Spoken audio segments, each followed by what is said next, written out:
Ayan guys, at muli, nagkita-kita naman tayo. Ang ganda nung aking damit. Ayan. Thank you sa Kanto Ocho. Muli ako si Jessie at ito ang Man at Work.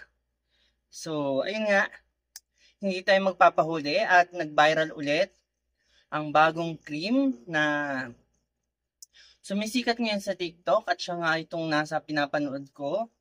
So, sobrang di tayo nagpahuli, agad-agad umorder tayo. Parang nung isang araw lang at ngayon ay dumating na siya.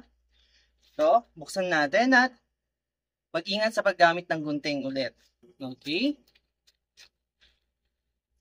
So, ito guys ay kalat na ngayon sa TikTok at malaki ang naging sales din nito sa Shopee. So, ingat tayo sa pag-order kasi laganap ang fake niya ngayon. So, maraming fake na product. Ito na siya guys. So, unang titignan natin para maging legit yung project ay yung QR code niya. Ayan siya. At saka light color yung pinaka-box. So, ito nga lang siguro ay napitpit habang dinideliver.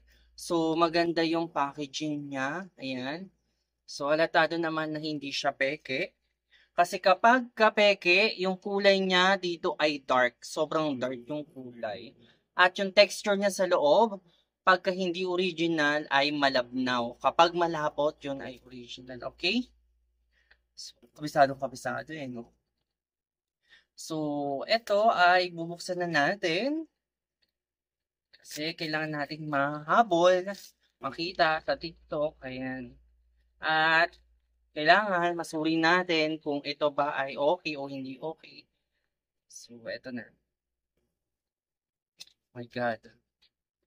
Oy, ang ganda. Ito siya guys, oh. Oh, ganda ng packaging niya. So, ayan. So, ang kahon niya ay ang lalagyanan niya ay parang ceramic. Mabigat. Sobrang mabigat siya guys. Ito siya, oh. Ayan. Mabigat siya. Halatadong lalagyanan pa lang eh original na. 20 grams siya guys at Dr. Hansi White Spot Cream. Okay, yun yung pangalan niya. Tingnan natin, Dr. Hansi White Spot Cream or Melasma Cream. Japanese Melasma Cream ang tawag din sa kanya. So, ayan siya. So, may tatak. And then, bubuksan na natin. Yan. Yan, may cover ulit siya. And then, bubuksan natin. At, ayan nga. So, hindi siya malabnaw. So, malapot siya. At, para siyang amoy aircon or amoy orange. Yan. May parang pag pumasok kayo sa aircon na bahay, ganun siya. Aircon na kotse. Ano aircon na bahay? So, yan. Parang hindi ako nag-grade. So, ayun siya. So, ito ay pwede natin gamitin sa mga may melasma, pekas, kodigo natin. Pekas, dark spot, hyperpigmentation, at pimples. So, pwede natin siyang gamitin, guys. So, kung kayo ay may melasma, yan, pwede nyo tong gamitin at saka sa may mga pekas. So, itong melasma cream from Japanese. So, maganda siya ayon sa mga nakita kong views. Ayon din sa mga nakita kong comment din sa mga product nila. So, ayun. Legit siya, guys. So, nakakabana to. Within 3 days, makikita mo nagla-lighten skin siya, nagbabright, nag-smooth. At the same time, bumabanat yung mukha. Kaso guys, ito ang problema sa atin eh. Gagamitin din natin tong melasma sa araw. So, wrong. Wag natin siyang gagamitin sa araw. Gamitin natin siya sa gabi pag matutulog na or bago tayo matulog. So, ito yung gamitin natin. Pagdating naman sa araw, ang gamitin nyo na lang is sunblock. Wag to kasi ito, ah, inaayos niya or ah, kumbaga yun. Habang tinitreatment natin yung mukha natin sa gabi. So, kailangan natin maglagay ng sunblock tuwing umaga. So, wag natin gamitin na itong cream natin ay yung sunblock, no? Hindi po siya pwedeng i-direct sa araw. So, ingat-ingat pa din sa mga product na ginagamit natin. Baka makapinsala. Okay, so dito, sa pag-a-apply nito, tuwing gabi lang natin siya gagamitin. At the same time, wag nating damihan, no? Wag nating apesuhin yung product. So, konti-konti lang, dot lang. Nakita ko nga ano eh, ah, as in konti lang yung nilalagay sa mukha. So, ayan. Kung nagtatanong kayo kung makinis yung mukha ko, ah, makinis siya, wala namang filter yung video natin. So, makinis siya kasi nga, yung ginamit kong feeling lotion ay sobrang nakapagbakbak ng mukha. Gusto ko siyang i-vlog para makita nyo kung ano yung ginamit ko sa mukha ko na una ko nakita yon sa ginamit ng kapatid ko, yung feeling lotion. So, habang nagkaka-video call kami, ang ganda ng mukha niya, which is hindi naman siya talaga ganun. Ang problema ko kasi sa feeling lotion, ang dry ng mukha mo na nagbabakbak. Nakakatakot siya. At the same time, tumutubo yung pimples na malalaki. So, tinigil ko muna siya. 3 araw ko lang siyang ginamit kasi talagang as in nagbalat siya. As in hindi siya typical na balat konti, balat, hindi, balat sawa, as in para siyang nabakbak buong mukha ko. Ganun siya. So, ayan siya. Ayan. So, konti-konti lang. Ayan. Lagyan natin mga hindi naabot ng cream. Ayan. So, pataas ang hagod, pataas ang hagod. Ayan. So, mabango siya sa mukha. At the same time, medyo malagkit. Pero feeling ko naman, maya-maya okay na din siya. Di naman siya siguro yung typical na, alam niyo yun, naglalaway, nagmamantika sa mukha. Tapos pumapangit. Kasi may ganong cream eh. O, lalo na kapag local na cream yung nabili natin, hindi siya okay sa mukha. Pagkatapos mo gamitin, parang bumabagsak, kumuhulas sa ibang termino. So yun, medyo okay siya. Ayan. So parang correction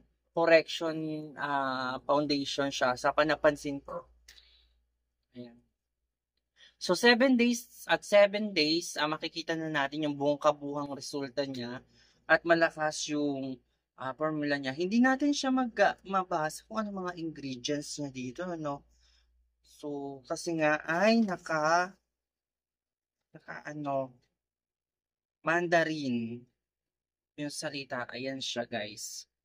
So, always check yung expiry ng product. Ayan.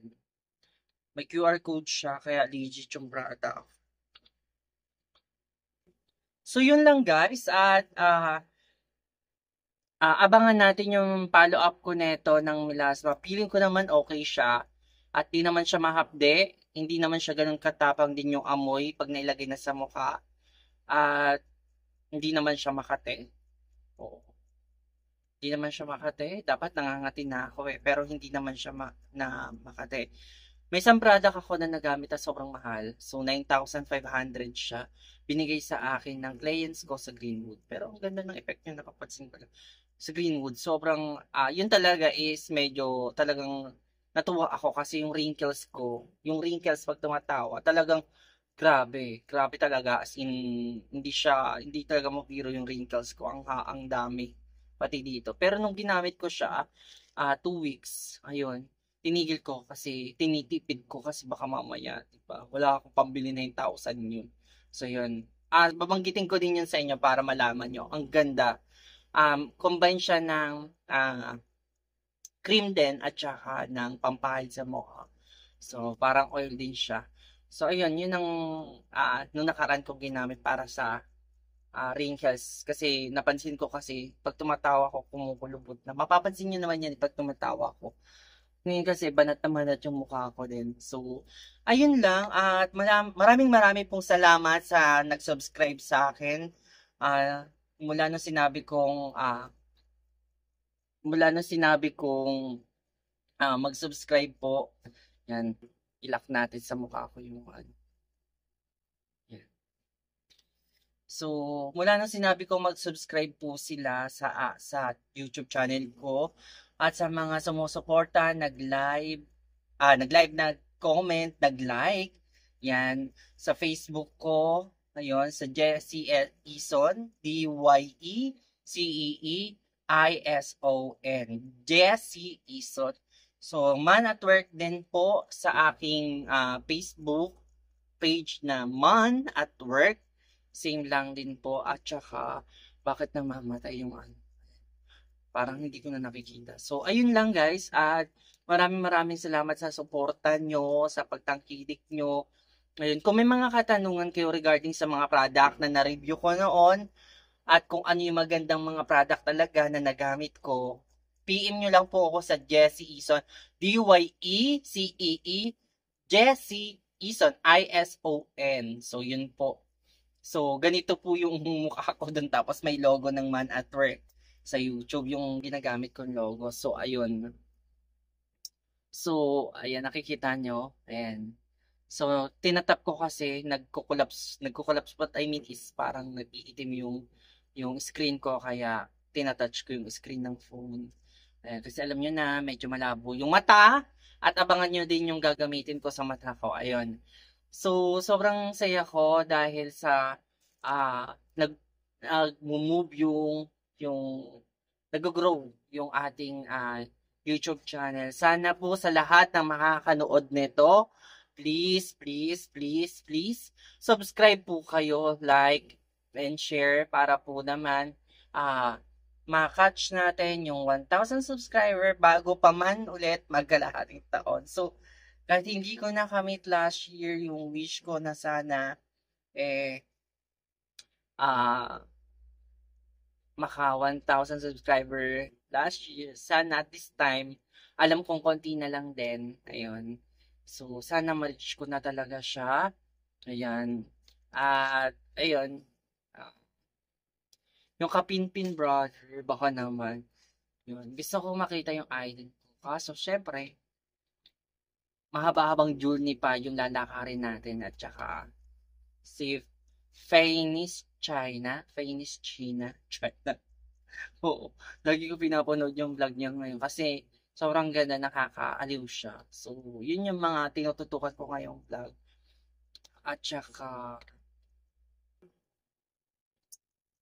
basta, ayun.